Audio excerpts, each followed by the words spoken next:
Donc, bonjour à tous et à toutes et bienvenue à ce webinaire. J'espère que vous allez tous bien.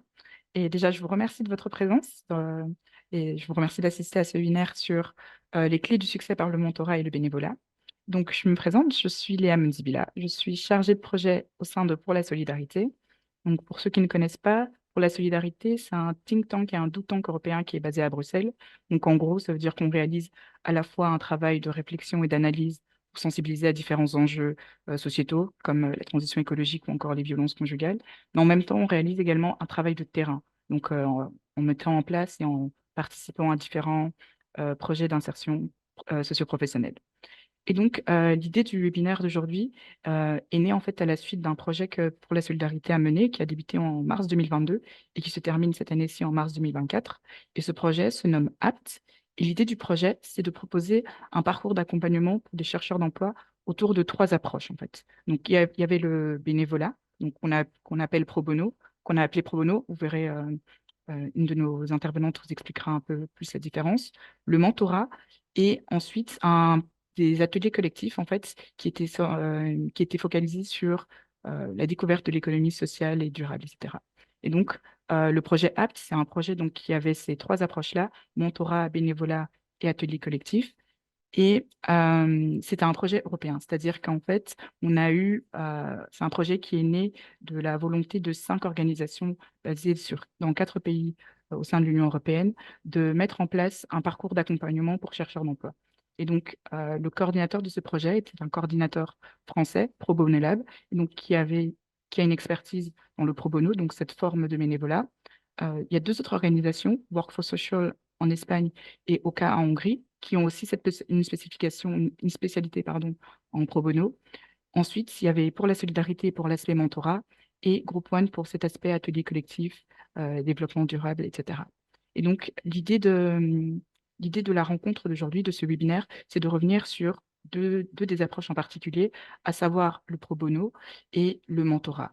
Parce que voilà, on s'est rendu compte qu'en proposant cet accompagnement durant ce projet APT, c'est quelque chose qui a beaucoup plu à notre public, mais aussi quelque chose qui était très peu connu. Et donc, l'idée de la rencontre et de l'échange d'aujourd'hui, c'est d'en savoir un peu plus sur ce que le mentorat, qu'est-ce que ça peut apporter au public que peut-être certains d'entre vous accompagnez, mais aussi qu'est-ce que ça peut apporter en tant que personne, que ce soit à la recherche d'emploi ou en tant que simple citoyen, si on veut se lancer dans du mentorat, si on veut se lancer dans du pro bono, quels sont les apports de ces pratiques-là. Et donc, pour nous aider un peu à mieux comprendre et à mieux cerner ce que sont le mentorat d'une part et le pro bono, donc cette forme de bénévolat d'autre part, on aura 5 interventions lors de lors de ce midi. Il y aura une première intervention qui sera celle de Sébastien Garcia, donc qui est un chargé de projet mentorat au sein de Pour la Solidarité. Lucie Ascoët de Pro Bono Lab, donc l'un des partenaires du projet APT, qui elle est chargée de projet et d'accompagnement. On aura une facilitatrice de pro bono, donc, qui est Dunia Espinoza, qui a aussi travaillé sur le projet APT et qui travaille pour l'organisation Work for Social. Et enfin, on va terminer par un témoignage d'une personne qu'on a accompagnée au sein de Pour la Solidarité à travers le mentorat, et c'est, pardon, Manuel Thénard. Donc, sans plus tarder, je vous propose, donc, ah oui, donc le webinaire va se composer en fait en 2 parties. Il y aura une première partie où il y aura des interventions qui vont se faire sous forme d'échange, donc avec, les différents panélistes ici. Donc, je poserai des questions et eux y répondront. Et vous également, si vous avez des questions, que ce soit sur le mentorat, le bénévolat et enfin, toutes les interventions que vous entendrez, si vous avez des questions, n'hésitez pas à les mettre dans le chat. Donc ça, c'est cette première partie focalisée sur les interventions. Il y aura une deuxième partie où je parlerai un peu plus du projet API, de ce qui a été mis en place en Belgique autour de ce projet et ce qui a été développé comme outil et qui seront mis à disposition de tous ceux qui veulent en savoir plus et aussi répliquer certaines des méthodologies et des pratiques qu'on a développées. Et donc, pour cette première intervention, j'accueille je laisse la parole à mon collègue, en fait, Sébastien Garcia. Sébastien, est-ce que tu pourrais te présenter en quelques mots et nous expliquer un peu ce que c'est le mentorat, en parlant peut-être du programme dont toi-même tu es responsable ici, donc qui est MentorYou, et nous dire un peu plus sur ce que le mentorat peut apporter en fait aux personnes qui sont à la recherche d'emploi. Sans souci. Donc, on me voit là pour le coup, hein, c'est ça? Oui, on te voit Ok, et on ça t'entend. roule. Super. Bah déjà, bonjour à toutes les participantes et tous les participants. Donc, je suis Sébastien, donc Garcia, chargé de projet de Mentor You depuis 2020 et je m'occupe donc d'un programme de mentorat. Et avant de parler de Mentor You, donc Léa m'a chargé de répondre aussi à cette question de qu'est-ce que c'est que le mentorat? Et ben, le mentorat, en fait, c'est, on va dire, un processus de développement personnel et professionnel via la relation entre un mentee et un mentor. Donc, cette relation, déjà, est informelle, donc c'est une relation humaine, on va dire, et gratuite, vu que on parlait justement de pro bono, volontariat, bénévolat, ben là, c'est vraiment une relation qui est volontaire, donc les mentors ne sont pas payés pour le faire. Et donc, on parlait un peu plus tôt de développement personnel et professionnel. Bah, il se fait forcément via la relation entre un mentee, qui est une personne qui a besoin de conseils, qui a peu d'expérience et justement est aidé par un mentor qui, lui, a de l'expérience, qui a voilà, des conseils à partager, que ce soit sur le plan professionnel ou humain.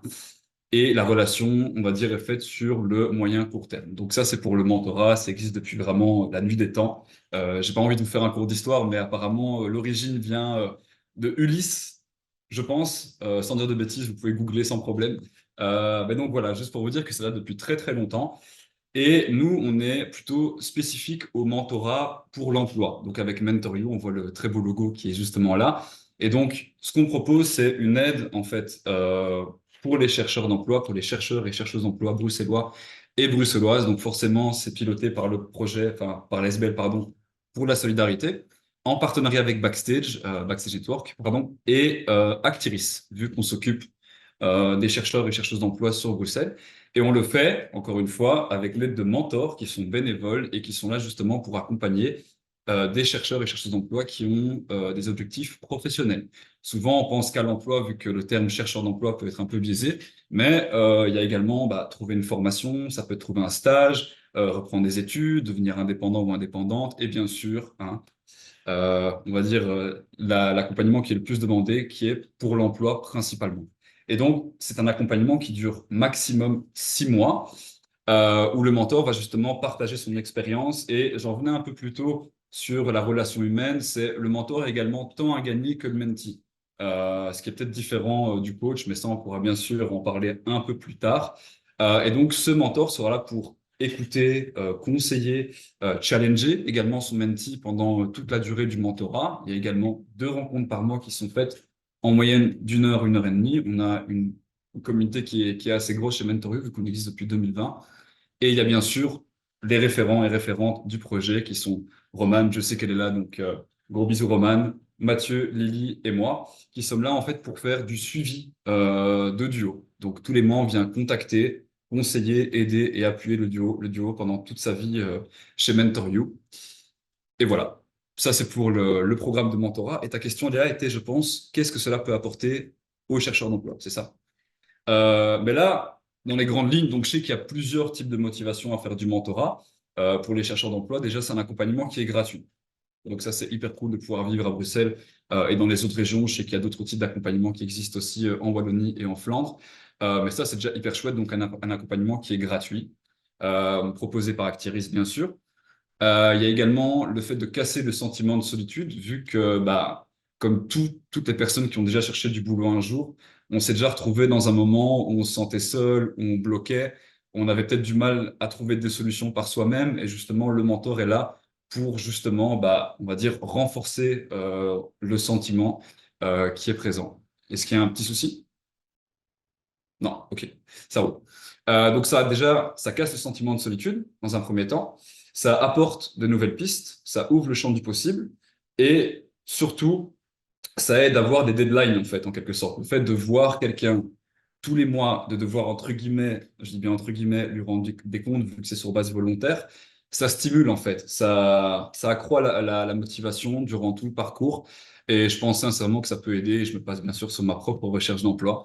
Ça m'a également fait du bien, quoi. Voilà pour cette première question. Merci beaucoup, Sébastien. Donc, on a bien compris, le mentorat, il y a trois rôles un peu importants. Celui du référent, comme tu as dit, le mentor, donc, qui accompagne la personne, le mentee, qui est la personne qui est à la recherche d'emploi. Et donc, tu l'as un peu mentionné. Qu'est-ce que tu pourrais nous dire un peu sur la différence qu'on peut voir entre un mentor, ou en tout cas un mentorat, et du coaching, par exemple? Mais déjà, je parlais de gratuité au tout début. Donc, la gratuité est hyper importante dans le mentorat vu que bah, de base, c'est 100% gratuit.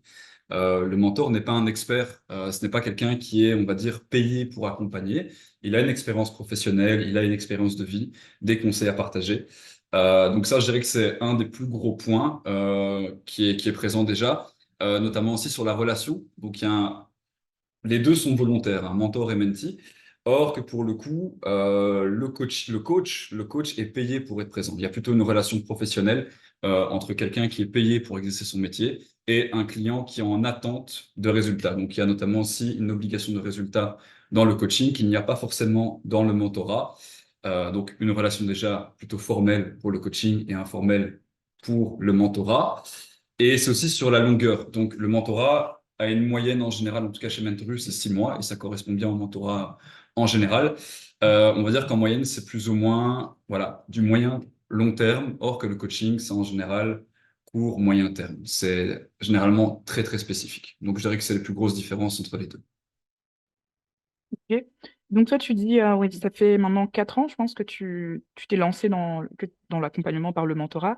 Quels ont été un peu les défis que tu as pu rencontrer, les difficultés que tu pu voir dans ce travail de référent ou dans la simple mise en place d'un programme de mentorat? Et comment est-ce que tu as pu les surmonter un peu au fil des années? Ben déjà, moi, j'ai commencé, voilà, je me rappelle de ce jour, donc le 2 janvier 2020. Ça a été très important pour moi. C'était, voilà, je sais pas pourquoi je vous lâche cette info, mais voilà, on est entre nous, hein, on le dit. Donc 2 janvier 2020, et donc le plus gros challenge a forcément été bah, le Covid, hein, le Covid qui est arrivé en 2020 aussi, plutôt vers mars. Et donc le projet en théorie était construit, il fallait le mettre en place. Donc quand je dis mettre en place, c'est trouver des humains, chercheurs d'emploi, mentors bénévoles. Et ça a été un assez gros challenge parce que je suis vraiment arrivé avec mon bâton de pèlerin, faisant vraiment toutes les ASBL, structures pour présenter le projet, etc. Sauf qu'au bout de 3 mois, je dis pas que tout a été réduit à néant, hein, mais on a dû communiquer autrement vu qu'il y a eu le Covid, tout s'est fait à distance. Donc le plan a été, on va dire, enfin, a dû changer plus concrètement. Et donc, on a plus dû adapter notre communication pour trouver les bénévoles, les chercheurs d'emploi aussi, vu qu'on, même niveau communication, on partait de zéro, on n'était pas connus. Et donc, on a utilisé ben, les réseaux sociaux, notamment LinkedIn, qui a été hyper efficace pour trouver des mentors bénévoles, mais aussi des mentees. Donc, si je peux donner aussi un conseil à tous les mentees, enfin tous les chercheurs d'emploi qui nous regardent, inscrivez-vous sur LinkedIn, important. Vous aurez pu faire partie du programme en 2020, ce qui n'a pas été le cas. Mais donc voilà, je dirais que le plus gros défi, ça a été le Covid pour moi dans un premier temps. Et dans un second temps, ça nous a même été bénéfique par la suite, vu qu'on a pu justement bah, prendre le pli, trouver d'autres stratégies notamment. Et voilà, donc gros défi, le Covid. Ok. Donc ça c'est bien parce que c'est un défi que vous avez pu surmonter. Et justement, ça vous a aussi permis de développer cette communauté en ligne qui a été très forte et donc qui maintenant perdure, quoi. Donc c'est un défi qui a été surmonté et qui sert, quoi. Et du coup, pour d'autres organisations qui voudraient se lancer dans du mentorat, par exemple, qu'est-ce que tu pourrais donner un peu comme conseil pour réussir à mettre en place un accompagnement par le mentorat pour des chercheurs d'emploi, parce que c'est un peu ce qui nous intéresse aujourd'hui, mais peut-être du mentorat en général, quoi. Ok. Bah, j'ai pas envie d'être hyper minimaliste, mais je pense qu'il n'y a pas beaucoup de conseils que je peux donner, si ce n'est peut-être trois, d'être très à l'écoute, parce que c'est une relation entre deux êtres humains. Je fais souvent le parallèle avec une relation de couple. C'est beaucoup d'écoute dans le duo, au sein même du duo. Donc, il faut que les responsables eux-mêmes, enfin les responsables du programme soient eux-mêmes à l'écoute des deux types de besoins, parce que les mentors, on pourrait croire qu'ils n'ont aucun besoin, mais le fait de participer volontairement il y a forcément un besoin qui en sort, hein. Donc, ça peut être découvrir, rencontrer quelqu'un d'autre, ça peut être aider en fonction de son expérience passée, etc. Donc, être à l'écoute, être motivé, volontaire, et je dirais fidéliser la communauté. Donc, vraiment essayer le plus possible de faire en sorte que les gens se rencontrent, créer du lien entre eux, et puis tout le reste pourra tourner, quoi, en quelque sorte, hein. Donc voilà. Je sais pas ce que vous allez pouvoir faire de ces conseils, mais je dirais que ce sont mes trois conseils, en tout cas. Merci beaucoup, Sébastien, pour cette explication du mentorat, la différence avec le coaching et aussi ben, ces partages d'expériences, d'histoires sur le mentorat. Je ne sais pas si parmi certains d'entre vous, il y a des questions concernant spécifiquement le mentorat et ce que Sébastien vient de nous dire. En tout cas, si vous en avez, n'hésitez pas à les mettre dans le chat et on y reviendra pendant la discussion. Et donc, pour continuer, donc, comme je disais, ce webinaire s'inscrit dans le cadre d'un projet qui s'appelait APT et qui avait en plus du mentorat comme approche, développé aussi une approche qu'on appelle pro bono, qui est une forme de bénévolat, mais pas tout à fait. Et donc, pour nous expliquer un peu mieux ce qu'est le pro bono, je vous va intervenir maintenant, pardon, Lucie Ascoët, donc, qui travaille pour Pro Bono Lab. Donc, c'est une organisation qui est basée en France et qui était partenaire et même mieux coordinateur du projet qu'on a mené, euh, le projet APT. Donc, Lucie, je te laisse la parole et peux-tu te présenter, bien sûr, et nous dire un peu plus c'est que Pro Bono Lab et ce qu'est le Pro Bono, du coup. Oui. Donc bonjour à toutes et tous. Donc moi, c'est Lucie, je suis chargée de projet d'accompagnement au sein de l'association Pro Bono Lab, comme le disait Léa, depuis 2 ans maintenant. Donc Pro Bono Lab, en effet, c'est une association qui existe depuis un peu plus de 10 ans maintenant, et notre mission, en fait, c'est de mettre en mouvement et de démocratiser le partage de compétences, que l'on appelle du coup dans le jargon le pro bono. Et en fait, à quoi correspond le pro bono? En fait, c'est la mise à disposition gratuite des compétences, au profit du coup de tiers, que ce soit de personnes, ou d'organisations. Et l'idée, c'est qu'il y a 2 en fait, formes de pro bono. Il y a le bénévolat de compétences, quand cette forme d'engagement, du coup, se fait sur le temps, personnel. Donc typiquement, en effet, des personnes qui sont en recherche d'emploi, qui ont des compétences et qui se disent: «Ah tiens, mais toutes ces compétences-là, moi, je peux en faire quelque chose et j'ai envie d'aider, une structure qui a des besoins en communication ou autre». Et du coup, le mécénat de compétences, quand cet engagement-là, il se fait sur le temps de travail. Et donc Pro Bono Lab, en fait, a un rôle d'intermédiaire entre ces personnes qui ont envie de s'engager et du coup des structures qui ont des besoins en compétences, mais qui n'ont pas, elles, les ressources en interne pour, bah, voilà, pouvoir en bénéficier. Et donc nous, on met en relation, bah, voilà, ces personnes avec les structures. On les aide à identifier du coup les besoins qu'elles rencontrent. On trouve les volontaires pour les accompagner. Et après, voilà, c'est une relation entre associations, et volontaires. Ok, merci pour cette explication. Du coup, en quoi le pro bono, dans la manière dont vous le mettez en place au sein de Pro Bono Lab et dans la manière dont ça peut être mis en place dans le projet APT, en quoi ça peut aider les personnes à la recherche d'emploi et, et oui, et comment ça a été mis en place finalement dans le parcours que vous avez proposé, dans l'accompagnement que vous avez proposé. Oui, bah, du coup, l'intérêt, il est multiple. L'intérêt de faire du pro bono pour aussi d'autres personnes que des personnes en recherche d'emploi.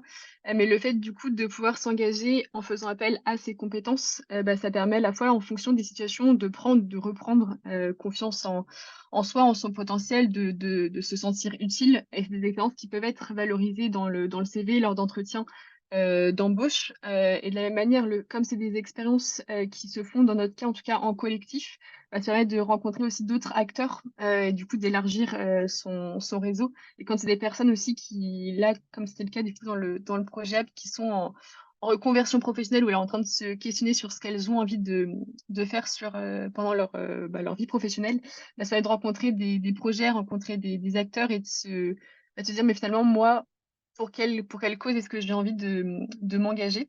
Et puis plus largement, bah, ça permet de prendre connaissance aussi de ce dispositif d'engagement qui est peu connu, qui pour autant a plein de bénéfices et qui du coup peut être, bah, voilà, mobilisé tout au cours de tout au long de sa vie. Et c'est une posture aussi pour certains, cette posture d'accompagnement, c'est quelque chose que les personnes n'ont pas forcément l'occasion de faire, au cours de leur vie professionnelle. Et donc là, le fait de le tester, pour certains, c'était aussi un peu une révélation et ils se disent: «Ah mais moi j'aime bien cette posture d'accompagnement. Comment est-ce que je peux aussi moi l'appliquer dans ma vie professionnelle?» Donc ça permet de développer une posture qui pour certains est nouvelle. Et oui, en France, comment ça a été mis en France? Du coup, nous, donc le parcours APT, et le pro bono, en fait, on a découpé cette brique-là en 3 étapes. Une première phase, du coup, de sensibilisation, et pour ce faire, en fait, on avait un partenariat avec une, structure qui accompagne des personnes en recherche, d'emploi. Et l'idée, c'était de leur proposer un temps durant lequel les personnes pouvaient, du coup, lister l'ensemble de leur expérience, qu'elle soit professionnelle ou personnelle, et du coup, d'en tirer tous les savoir-être, tous les savoir-faire, que ces personnes-là ont pu retirer de ces expériences-là. La deuxième phase, du coup, c'est la phase d'engagement, donc la journée pro bono. Donc nous, on l'a fait sur, une journée, entière. C'est une journée qu'on a également ouverte à d'autres personnes, que celles qui participaient, au parcours. Et donc c'est soit on accompagnait du coup une association, mais on identifiait 2 missions, soit on accompagnait 2 associations. Bon ça c'est pas le plus important, mais en tout cas voilà, c'était une journée qui était ouverte à d'autres, personnes que celles ayant participé au parcours. Et la troisième phase, donc c'était une phase de valorisation où là, l'idée, c'est de se dire: «OK, j'ai identifié tous les savoir-être, savoir-faire que j'ai pu, développer au cours de, voilà, ma vie professionnelle. Comment est-ce que je peux, les valoriser?» D'autant plus que, nous, les personnes qui ont participé au parcours étaient des personnes, du coup, en reconversion. Et il y avait un gros sujet sur, mais finalement, est-ce que toutes les compétences que j'ai pu développer au cours de ma vie professionnelle peuvent s'appliquer, au secteur de l'économie sociale et solidaire? Est-ce que c'est adapté? Comment est-ce que je peux en parler?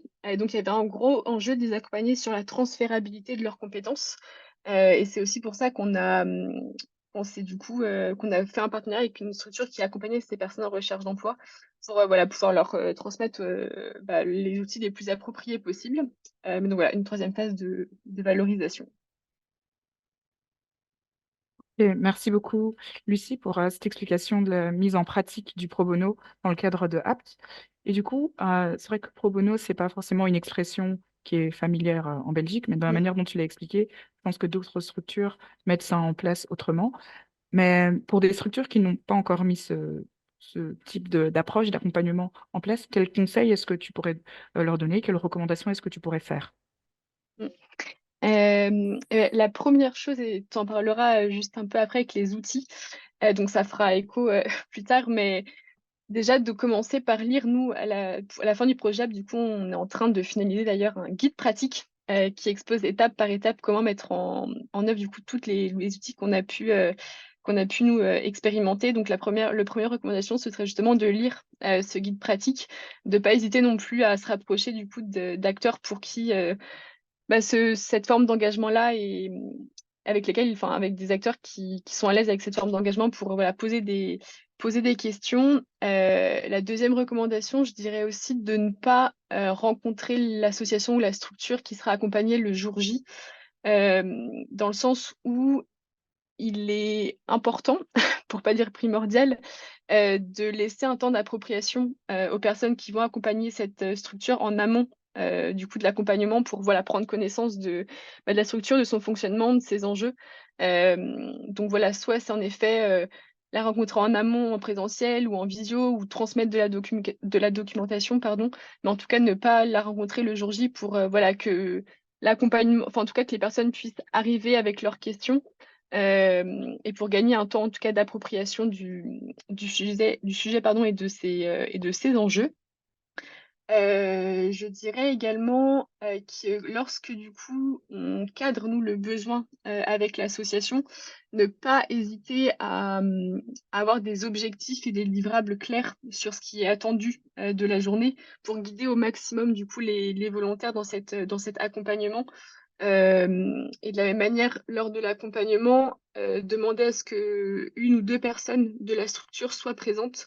Ça permet qu'il y ait quelqu'un, pour du coup répondre aux questions et que les recommandations, les conseils qui sont effectués soient du coup en cohérence avec les réalités, soit des ressources humaines ou autres de l'association, mais qu'en tout cas, il puisse y avoir une personne référente pour répondre, aux questions. Et je pense que en tout cas dans les principales recommandations, ce serait ça. Voilà. Non, merci. C'est déjà des recommandations qui sont très, très pratiques et qui donnent déjà une bonne idée de comment on peut se lancer dans le mentorat et donc dans le pro bono, pardon. Et donc, comme Lucie disait, je vais vous parler plutôt vers la fin de ce webinaire des outils qu'on a développés, justement, ce guide pratique qui permet de s'approprier ou d'avoir une meilleure vision de ce que c'est le pro bono et de voir comment le mettre en place. Là, je vois qu'on a une question qui est dans le chat, mais qui ne concerne pas le pro bono, mais qui concerne plutôt le mentorat. Donc, ce serait pour toi, Sébastien. Donc, la question est de savoir comment est-ce que vous recrutez des mentors? Est-ce qu'il y a un profil type pour être mentor? Et quel genre de collaboration est-ce que vous avez avec Actiris, Forem ou VDAB? Et donc, tout ça, c'est toujours dans la même question. Vous avez dit que le mentorat n'est pas nécessairement basé sur l'obligation de résultat.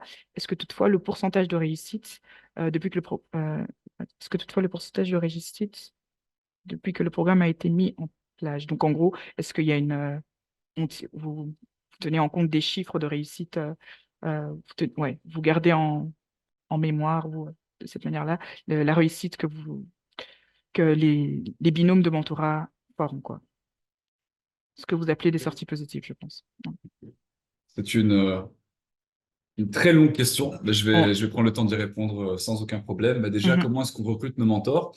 Comme je disais, donc, début 2021, c'était principalement, allez, vraiment, un chiffre comme ça, je dirais peut-être 80-85% qui venaient via LinkedIn, vu que, encore une fois, il fallait qu'on s'adapte et il y avait vraiment, pour le moment, que ce modèle-là qui fonctionnait en temps de Covid.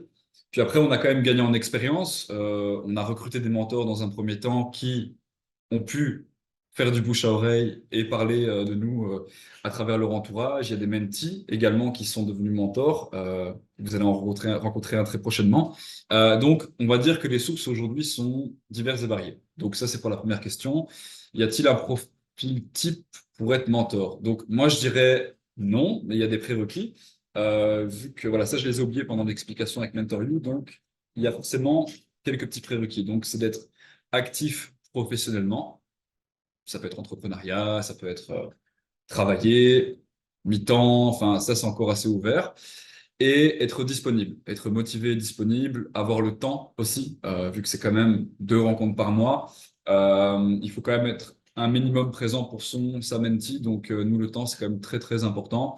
Mais je dirais que, en effet, l'expérience professionnelle a un impact sur ton rôle en tant que mentor, mais ce n'est pas un prérequis pour nous. C'est d'ailleurs un de nos slogans, c'est on est tous un peu mentors. J'y crois, vu qu'encore une fois, ça dépend clairement de la thématique sur laquelle on accompagne. Donc, ça, c'est pour être mentor. Quel genre de collaboration vous avez avec Actiris? Euh, VDAB et Forem. Donc, Actiris, donc, on a plutôt une relation de partenaire. Donc, ce sont eux qui nous financent hein, principalement. Et je dirais qu'en effet, ils redirigent les chercheurs d'emploi vers nous, tant le VDAB, enfin, pas le VDAB, ni le Forem. Donc, ça, c'est pour la relation qu'on a avec eux. Donc, oui, en effet, donc, le mentorat n'est pas basé sur, enfin, il n'y a pas d'obligation de résultat, mais en effet, le but, c'est quand même d'avoir un minimum de résultats, de vouloir, on va dire, accompagner jusqu'au bout le ou la mentee. Et en termes d'impact, donc, on est en moyenne autour de 70-75% de sorties positives sur 140 binômes qu'on accompagne. Donc, c'est quand même chouette et le plus gros pourcentage est l'emploi. Voilà, je ne sais pas si je réponds à la question spectateur anonyme, mais n'hésite pas à la reposer s'il faut. ok, merci beaucoup, Sébastien. Donc, j'ai l'impression que ça apporte déjà un éclairage assez poussé, et assez clair sur ces différentes questions.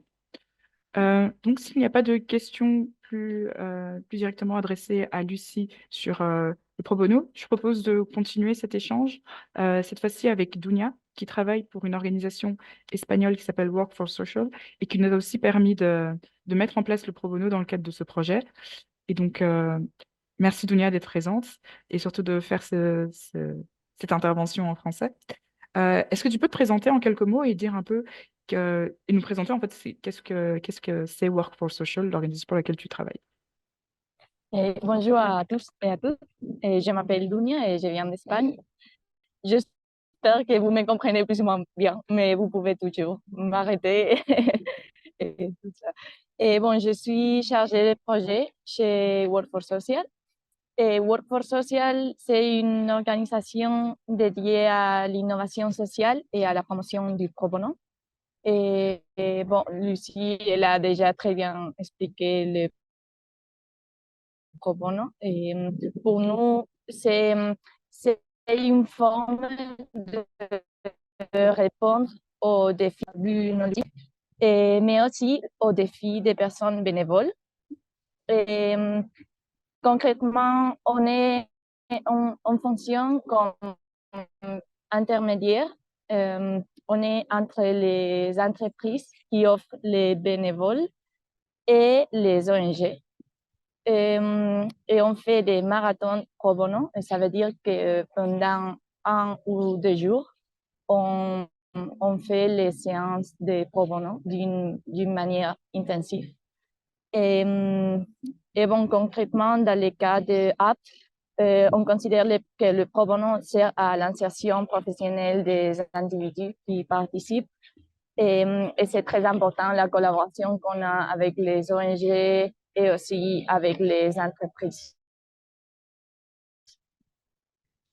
Et oui, c'est plus ou moins ça. Et donc, toi, en fait, ton rôle pendant ces séances de pro bono, c'est que tu étais facilitatrice de pro bono. Est-ce que tu peux me dire un peu en quoi ça consistait ce rôle et comment est-ce que tu as pu soutenir et guider justement les bénévoles pendant leur engagement? Bah, oui, c'était très important le soutien des bénévoles. Et je pense que le plus important, c'était de les connaître.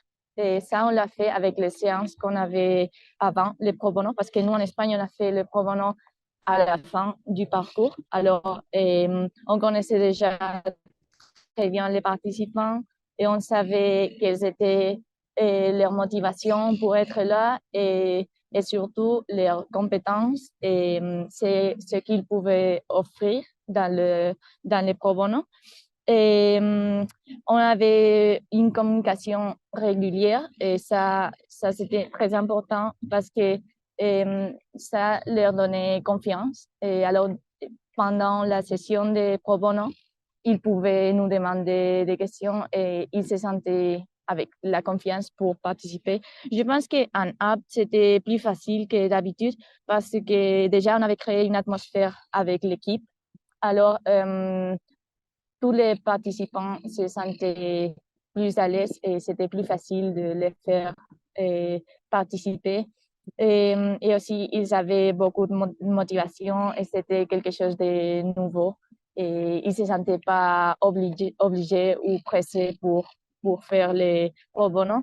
Et aussi, on a fait une séance d'orientation avant la séance de pro bono. Et Lucie, elle a déjà dit qu'en France, elle faisait aussi la séance de formation. Et c'était très important parce que c'est une manière de faire que les individus connaissent ce qui le pro bono euh, et, et ce qu'ils doivent faire pour réussir dans les pro bono et pour se sentir valorisés et pour utiliser toutes ces compétences.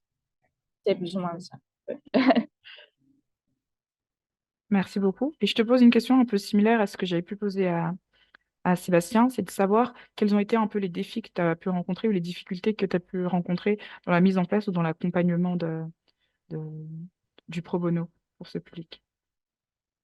Et je pense que d'abord, le plus difficile, c'était d'avoir les participants motivés et engagés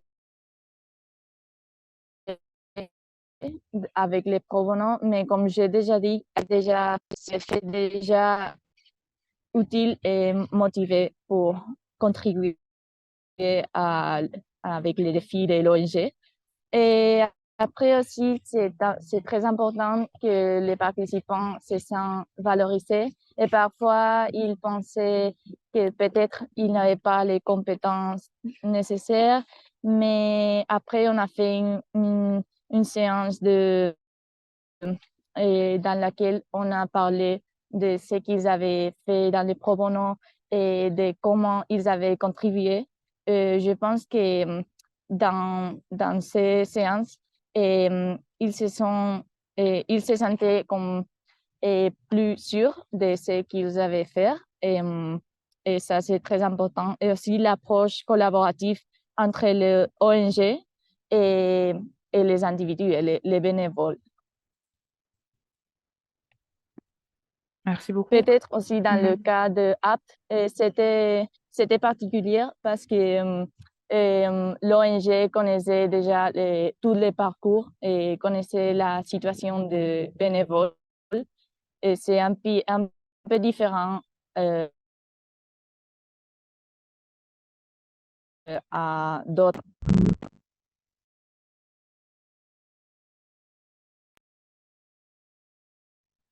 Bon, Dunia, ouais, on n'a pas entendu la fin de ta réponse sur cette dernière question, mais Ah, non, mais c'est pas grave, t'inquiète pas, on a compris l'essentiel. Donc tu disais que voilà, pour les, la collaboration avec les ONG justement a été facilitée lors de ce parcours APT, c'est ça? Parce qu'ils connaissaient bien le programme, etc. exactement, oui. Ok. Et donc, une dernière question pour toi, ce serait de savoir, un peu comme j'ai demandé à Lucie, qu'est-ce qui serait bien, quels sont un peu les tips, les recommandations que tu peux donner pour faciliter la coordination d'une mission pro bono d'une mission de bénévolat sur base des compétences.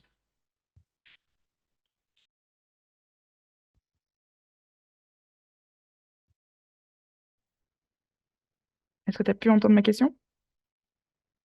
Et oui, mais je pense que ça va avec retard. Mais maintenant, oui, ça va. Oui. Et vous m'entendez? Oui, on t'entend. C'est un peu saccadé, mais Ah, on ok. t'entend. Ok, oui. Et d'abord, c'est important de comprendre les besoins de l'ONG et pour ça, on fait un diagnostic, on fait comme une évaluation de l'ONG et ses défis et de ce qu'ils veulent améliorer. Et après, c'est aussi très important d'impliquer les bénévoles dès le début. Et ça, on le fait, comme j'ai déjà dit, avec les formations sur Pro Bono. Et c'est aussi important la collaboration entre les organisations, les ONG et les entreprises. Et finalement, la valorisation du travail pro bono. Et comme Lucie elle a mentionné, c'est très important parce que sinon, les bénévoles, peut-être ils ne voient pas l'importance du pro bono ou les points de le faire pendant leur parcours professionnel. Ça sera... Merci beaucoup, Dunia. C'était très clair et effectivement, c'est important de comprendre, effectivement, comme tu as dit, les besoins de l'organisation, mais d'impliquer aussi les bénévoles et, euh, et ouais, de vraiment s'assurer qu'il y a une collaboration très ouverte et très claire entre les ONG et les entreprises.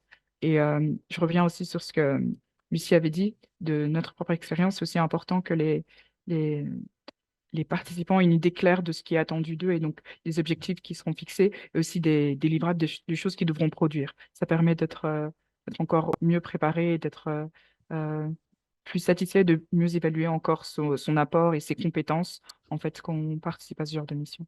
Donc merci beaucoup Dounia. Je reviens Merci. encore sur une question qu'on a toujours concernant le mentorat. Je pense que tu as pu la voir également, Sébastien. C'est le mentorat ne fait-il pas double emploi avec l'accompagnement d'Actiris et ses partenaires? Quelle est la valeur ajoutée par rapport à un accompagnement prolongé effectué dans une autre institution? Et donc là, c'est une question de Mounir Chimi.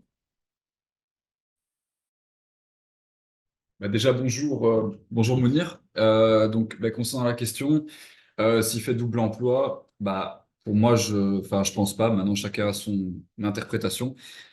Pourquoi? Parce que pour moi, il est beaucoup plus complémentaire. Donc, un conseiller Actiris ou mission locale a sa fonction, son métier et ses connaissances. Et je dirais que la plus-value, en fait, enfin, on va dire la complémentarité, c'est plutôt la spécificité de métier, donc tout ce qui en découle. Par exemple, si je vais chez mon conseiller Actiris et que je dis, voilà, j'aimerais devenir ingénieur, est-ce que tu peux m'aider? J'imagine qu'il y a peut-être quelque chose qui vont peut-être lui échapper, notamment sur peut-être les conseils aux entretiens, les diplômes, les formations qui peuvent en découler. Alors que si jamais je pose la question à un ingénieur qui est passé par là, qui travaille dans une boîte bien précise, pourra m'apporter du réseau, des conseils spécifiques au métier, également une relation de confiance.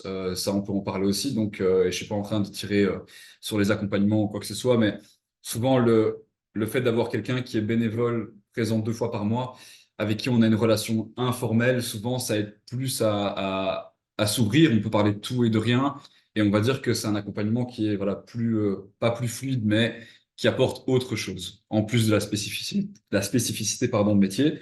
Et je dirais qu'il y a en plus chez MentorYou l'aspect communautaire. Donc en plus d'avoir le réseau du mentor, il y a aussi bah, le réseau de MentorYou avec notamment d'autres gens qui travaillent sur place et qui peuvent être utiles pour le mentee. Voilà, je ne sais pas si je réponds à votre question, Mounir, mais encore une fois, n'hésitez pas à reposer une question. Merci Sébastien. Du coup, cette réponse, je trouve qu'elle me permet de faire une bonne transition avec la prochaine intervention, qui est celle de Manuel. Donc, Manuel, il a fait partie du programme justement Mentorio et il a cette spécificité d'avoir fait ce programme en tant que mentor et en tant que mentee. Et donc, Manuel, je vais te laisser te présenter et dire un peu en quelques mots justement, toi, qu'est-ce qui t'a attiré dans le mentorat et qu'est-ce qui t'a attiré d'abord en tant que mentee, en tant que chercheur d'emploi vers ce programme et ensuite, en tant que mentor, qu'est-ce qui t'a poussé à y revenir? Bonjour à tous, donc je m'appelle Manuel. Alors, je vais vous partager brièvement mon parcours pour que ce soit un petit peu plus facile après de comprendre la suite. Alors, je suis titulaire d'un master en économie-finance et après être arrivé en Belgique, j'ai rapidement trouvé un travail au sein de la Commission européenne. Et donc là, ça semblait être une voie, on va dire, royale qui ne posait pas de problème et qui allait aller peut-être jusqu'à ma retraite. Sauf que 4 ans plus tard, j'ai fait un énorme burn-out et ça s'est aussi transformé en dépression. Et à partir de là, ma vie professionnelle et ma vie tout court, finalement, avaient beaucoup perdu en sens. Euh, Après cela, pendant à peu près 5 ans, ce que j'ai fait, j'ai un peu vivoté, bifurqué par-ci par-là, mais sans vraiment retrouver un emploi stable. Mais à la place, je donnais beaucoup de cours particuliers, que ce soit dans mes domaines de prédilection, donc économie, statistique, mathématiques, mais aussi dans un autre domaine qui était plutôt du domaine passionnel, si on veut, à savoir la danse. Euh, et donc, comment je suis arrivé à Mentor.you et au projet même du mentorat, j'étais à la Cité des métiers qui est située à Rogier, donc en partenariat avec Actiris et autres, et je recherchais un petit peu des possibilités, des options. Donc, je n'avais jamais entendu parler de ce programme de mentorat, et je suis tombé dessus et, en lisant les descriptifs et autres, ça m'a quand même attiré. Je me suis dit, tiens, et pourquoi pas aller voir un peu ce qu'il en retourne. Et donc voilà, c'est vraiment cet aspect-là qui m'a attiré. Et ensuite, j'ai pu voir des chargés de ce programme, en l'occurrence Lily, donc collègue de Sébastien. Et après m'avoir bien expliqué comment ça fonctionnait, à savoir surtout ce qui m'a le plus marqué, c'était cette idée de profiling. Donc, qu'on allait essayer de me matcher avec quelqu'un dont le profil pourrait effectivement plus me correspondre. Et ce qui était aussi important pour moi, c'est que ce n'était pas nécessairement uniquement par rapport au secteur professionnel, mais ça peut être aussi par rapport à la personnalité, aux valeurs et autres, ce qui fait d'autant plus la spécificité du mentorat d'ailleurs. Et donc, on reviendra un peu plus en détail dessus, mais je suis ressorti vraiment grandi de cette expérience en tant que mentee. Et j'ai eu l'opportunité de pouvoir participer à l'expérience cette fois-ci de l'autre côté, en tant que mentor. Et là, on parle de pro bono et autres, et en fait, moi, ça me parle beaucoup en termes de valorisation de mes compétences, de me dire que voilà, je peux être gratifié et validé sur certains domaines et prendre plus confiance et simplement aider les gens.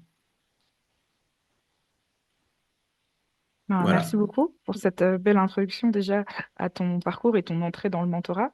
Est-ce que du coup, tu peux nous expliquer ou nous partager une expérience justement qui a contribué à te faire grandir, que ce soit d'un point de vue professionnel, justement, on parlait de compétences, mais peut-être aussi d'un point de vue personnel dans le mentorat? Mhm. Alors, bon, déjà mon expérience en tant que mentee, comme je le disais, j'arrivais avec voilà, un certain bagage, mais j'étais complètement perdu, c'est-à-dire j'essayais de retrouver un sens, que ce soit professionnel, que ce soit à la vie et autres. Et donc, le mentor qui m'avait été assigné a vraiment travaillé sur cet aspect-là, a insisté, insisté, et il a décelé certaines particularités ou faiblesses, on va appeler ça comme vous voulez, chez moi, à savoir que je portais beaucoup trop d'attention sur l'extérieur, sur la perception des gens, sur ce que les gens pouvaient penser de moi, sur voilà, tout plein d'aspects à ce niveau-là, que ce soit au niveau professionnel ou au niveau social en général. Et donc, il a vraiment travaillé avec moi sur cet aspect pour, en fait, m'affranchir de tout ça et de me concentrer, me focaliser vraiment sur moi-même, sur mes envies, mes objectifs et mon bien-être, tout simplement. Et donc, cette réalisation a été quand même vachement importante parce qu'elle m'a apporté par la suite au niveau professionnel, bien sûr, mais aussi au niveau de la vie de tous les jours et d'apprendre à mieux me respecter et de ne pas toujours me focaliser sur ce qu'on pourrait penser de moi. Donc ça, c'est pour la partie mentee. Et au niveau du mentorat, en tant que mentor, je veux dire, ici, pour moi, ce qui était vraiment, c'est une réalisation, mais aussi une réussite en soi, c'est de ressentir vraiment cette gratification, cette validation même, lorsque ma mentee m'accorde toute sa confiance, qu'elle s'ouvre alors qu'elle a un profil particulièrement réservé à la base et que en fait, il en découle vraiment de très chouettes évolutions, que ce soit au niveau de sa confiance en elle-même, mais aussi de ses objectifs et de la motivation en général. Donc voilà, je ne sais pas si j'ai dit tout ce que j'avais à dire là-dessus, mais ça devrait être complet. Ouais, mais en tout cas, c'est une belle réponse, en tout cas. Et surtout que tu nous proposes ces deux aspects, de nous montrer comment ça t'a permis de grandir en tant que mentee, mais aussi en tant que mentor, et comment tu as pu un peu renvoyer l'ascenseur, si je peux dire ça comme ça, dans la relation de mentorat. Et est-ce que du coup, tu as pu identifier de manière un peu plus spécifique des compétences que toi-même tu as pu développer en faisant du mentorat? Et du coup, de nouveau Alors, avec les deux casquettes, hein. en termes de compétences, donc l'ouverture d'esprit, ça c'était quelque chose de très important. Donc, ces compétences qui est plutôt qui a été utile dans les deux aspects, que ce soit en tant que mentee et mentor, mais je reviendrai sur la partie mentor juste après, c'était vraiment de bien saisir que tout le monde ne fonctionne pas de la même manière, que tout le monde n'utilise pas le même canal, les mêmes canaux de communication, et qu'il faut garder vraiment cet esprit ouvert afin voilà, de mieux accepter certaines choses, et puis de pouvoir aussi mieux poser ses limites, parce que on aura un peu mieux communiqué. Une chose que j'ai beaucoup appris, c'était la communication non violente. Donc, comment communiquer ses besoins, ses limites et autres, mais de manière à ce que l'autre personne se sente respectée et ne se sente pas agressée ou autre. Et donc, ça, très clairement, dans le milieu professionnel, c'est particulièrement utile, évidemment, parce qu'on veut quand même garder une bonne entente et puis faire passer un message. Ça ne veut pas dire, voilà, il faut rester garder une espèce d'image que tout va bien et autres. Non, il faut pouvoir aborder aussi les problèmes, les challenges, mais de manière constructive.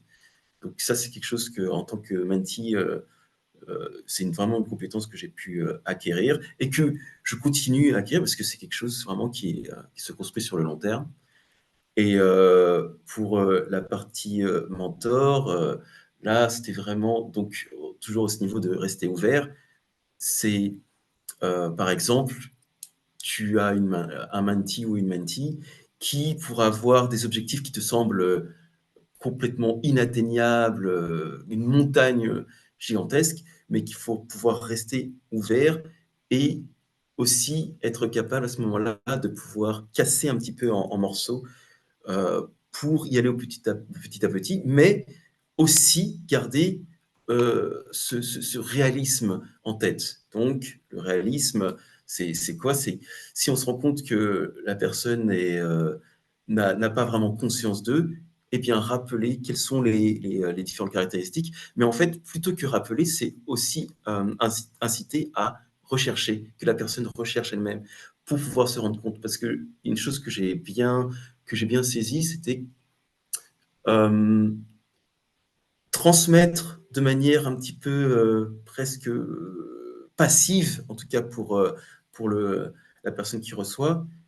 Ok, elle reçoit des infos, mais ça ne va pas forcément percuter. Alors que si on pousse la personne à aller rechercher, à mieux se rendre compte, déjà, ce sera beaucoup plus facile aussi d'accepter certaines situations et de pouvoir avancer à partir de là. Merci beaucoup. En effet, c'est très important. Donc, comme tu as dit, l'ouverture d'esprit, communication non violente, et comme tu l'as souligné, c'est très important dans le milieu professionnel.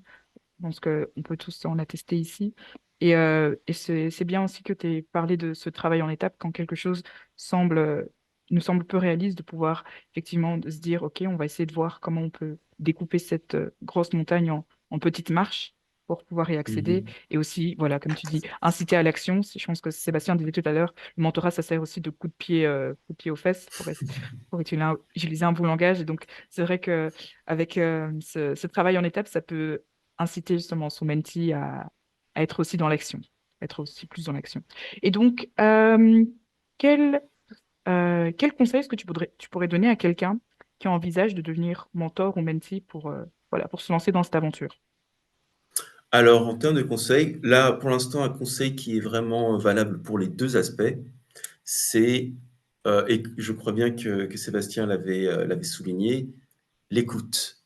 L'écoute, c'est vraiment le plus important, sachant une fois de plus que les canaux de communication ne sont pas les mêmes. Donc, il faut pouvoir se brancher sur, que ce soit en tant que mentee, que ce soit en tant que mentor, pour pouvoir vraiment se comprendre. Maintenant, mentor, c'est plus important pour le mentor que pour le mentee ici, mais les deux doivent quand même le faire, c'est poser un cadre, à savoir euh, quelles sont les attentes, déjà définir les objectifs, mais les attentes, fixer des limites. Ça peut être des choses vraiment très bateaux, comme par exemple insister sur la ponctualité ou des aspects comme ça, parce que ça va instaurer un cadre de confiance où on parle vraiment le même langage et on va pouvoir s'entendre qu'il n'y aura pas des surprises de ce genre. Et une fois de plus, la communication. Donc, ok, une communication non violente, mais communiquer à tout prix. Donc, quand il s'agit de faire des observations ou des remarques, de quand même les faire, parce que sinon, on rentre dans dans un cercle un petit peu où on veut rester plutôt humain, mais en fait, les objectifs ne vont pas aller se développer. Enfin, on va pas réussir à atteindre ces objectifs parce qu'on aura cherché à être trop gentil. Et donc, il faut vraiment trouver un équilibre entre les deux. Ça, je crois, le plus important pour le mentor, c'est chercher un équilibre entre le côté humain, parce qu'il y a une relation qui se construit, et il faut lui laisser du temps, d'ailleurs, parce que tout le monde ne va pas avoir cliqué directement, donc il faut aussi laisser un petit peu de temps. Et le côté défi, où il faut un petit peu challenger pour que la personne puisse avancer. Donc voilà.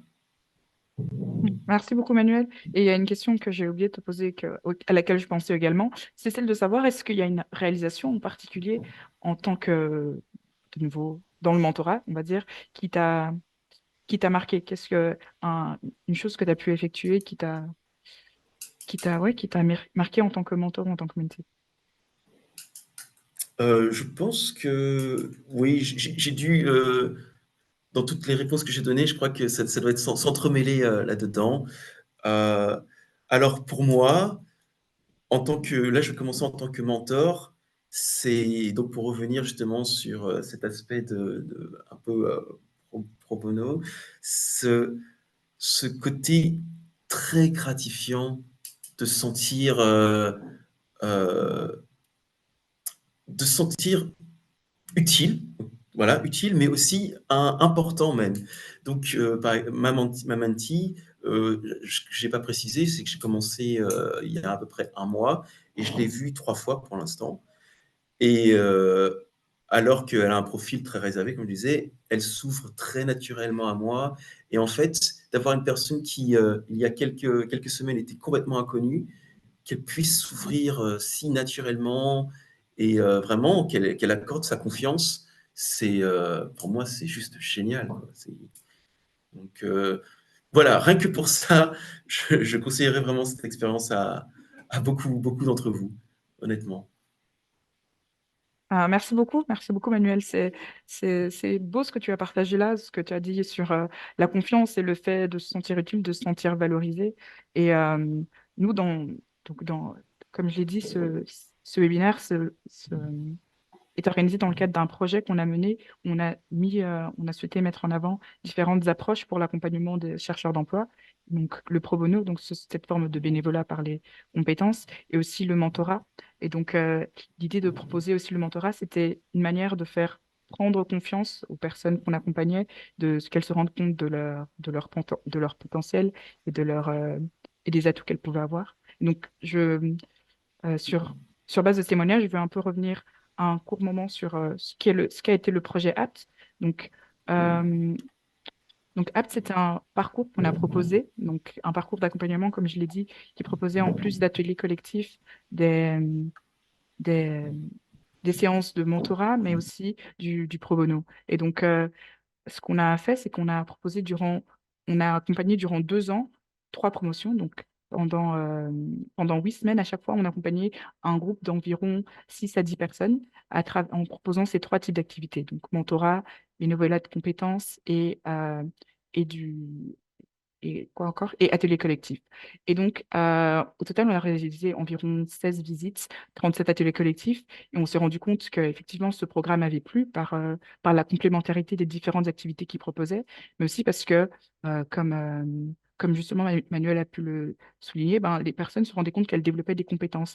Et les compétences qu'elles développaient et dont elles avaient besoin, c'était pas forcément des compétences, on va dire, techniques, mais c'était surtout ce qui est de l'ordre des soft skills. Donc, comme Manuel a pu dire, l'écoute active, donc le fait de pouvoir vraiment être présent dans une certaine qualité quand on écoute son interlocuteur, le fait de pouvoir aussi simplement, quand on réalisait le pro bono, être en mesure d'être synthétique dans les idées que l'on propose, dans les idées que l'on amène. Il y a aussi simplement l'autonomie dans le travail, parce que voilà, la recherche d'emploi, ça peut être un moment assez déroutant où on n'arrive plus forcément oui, à bien se motiver. Et donc, avoir ce parcours pendant 8 semaines, ça a permis à ces personnes de se sentir déjà faire partie d'un groupe, donc quitter cet isolement, mais aussi se sentir utile parce que on proposait ce mentorat. Et donc, ce que j'ai pas encore précisé, c'est que c'était un mentorat entre chercheurs d'emploi. Donc là, les chercheurs d'emploi étaient à la fois mentors et à la fois mentis.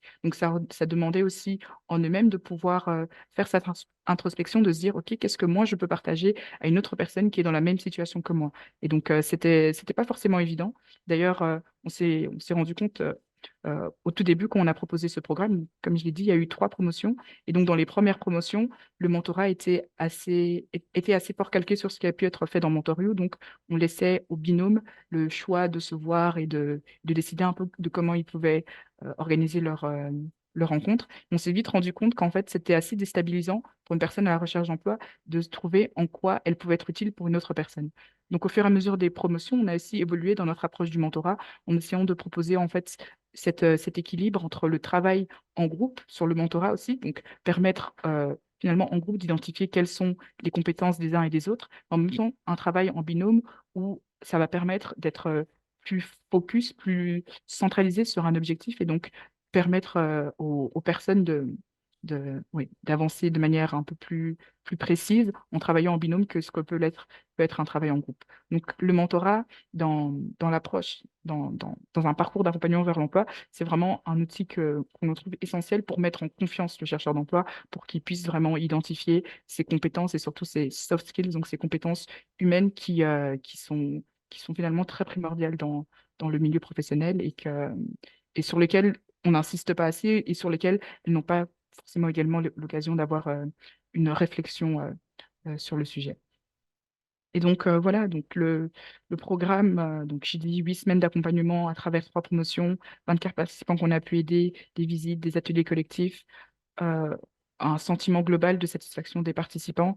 Et on a pu avoir notamment quelques témoignages donc, où certaines personnes souhaitent vraiment que ce projet prenne de l'ampleur parce que voilà, ça permettait vraiment d'avoir accès à des univers auxquels ils n'avaient pas forcément pensé. Parce que donc, en plus de ce bénévolat et du mentorat, on organisait également des ateliers collectifs. On sensibilisait sur le développement durable et l'économie circulaire et sociale pour en fait montrer aussi quelles autres alternatives, quelles autres voies, quels autres métiers peuvent exister en tenant compte en fait de la situation actuelle et des enjeux climatiques notamment. Donc c'était vraiment un parcours assez pluriel dans ce que ça proposait. Et donc voilà, les participants ont pu nous partager leur gain d'autonomie qu'ils ont pu développer grâce à ce parcours et aussi simplement les découvertes qu'ils ont pu faire. Et donc, comme tout à l'heure, Lucie en parlait déjà, l'idée de proposer ce projet. Donc, le projet a débuté en mars 2022 et il se finit maintenant en mars 2024. Et donc, on a développé toute une série d'outils et toute une série d'apprentissages qu'on ne souhaitait pas juste garder entre partenaires du projet, mais qu'on souhaitait mettre aussi à disposition d'autres organisations qui souhaitent mettre en place, que ce soit du mentorat ou que ce soit du pro bono. Et donc, ici, je voulais mettre en lumière quelques-uns de ces outils. Donc, premièrement, il y a un outil qu'on a appelé le carnet de bord.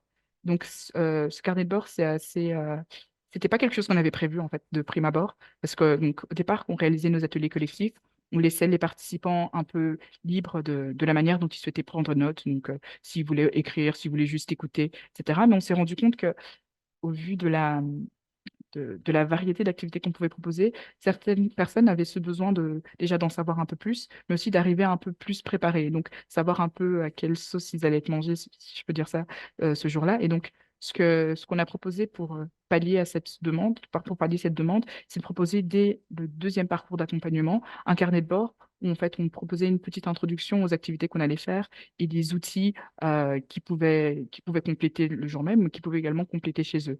Et donc, par exemple, ici, ce qu'on met en image, c'est définir son plan d'action. Et donc, ça fait un peu écho à ce que Manuel pouvait dire. Donc, quand on a une montagne face à soi, hein, c'est important de pouvoir la diviser en étapes. Et donc, ça, c'est typiquement un outil qu'on a utilisé pour le mentorat, pour que les personnes arrivent déjà à identifier leur objectif, mais aussi ensuite à le segmenter. Et donc, le carnet de bord reprend comme ça différents outils et différentes introductions et explications aux ateliers que les participants ont pu avoir durant tout leur parcours.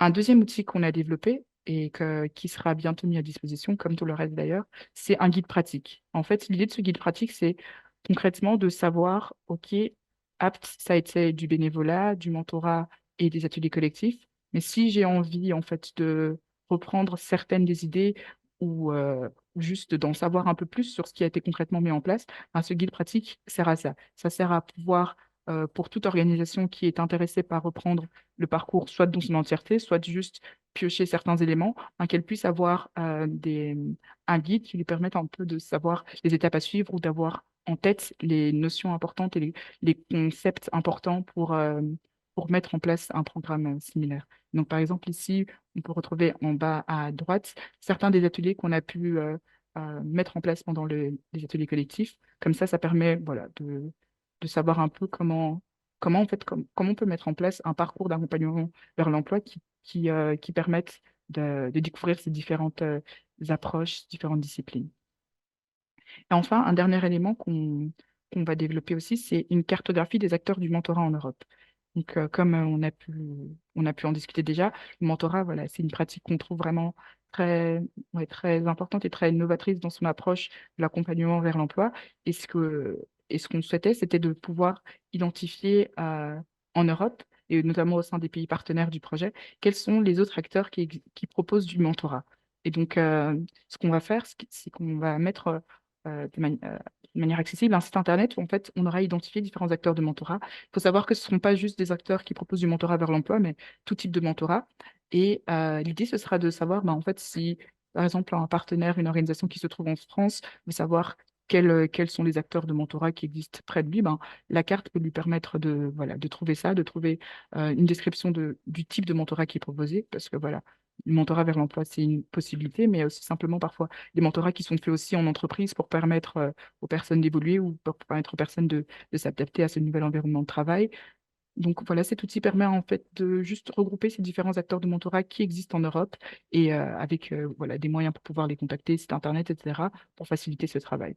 Et donc si par exemple parmi vous, parmi des personnes dans l'audience, il y en a euh, qui font du mentorat et qui souhaitent que leur organisation se retrouve au sein de cette carte, ben voilà, n'hésitez pas à communiquer ça vers nous.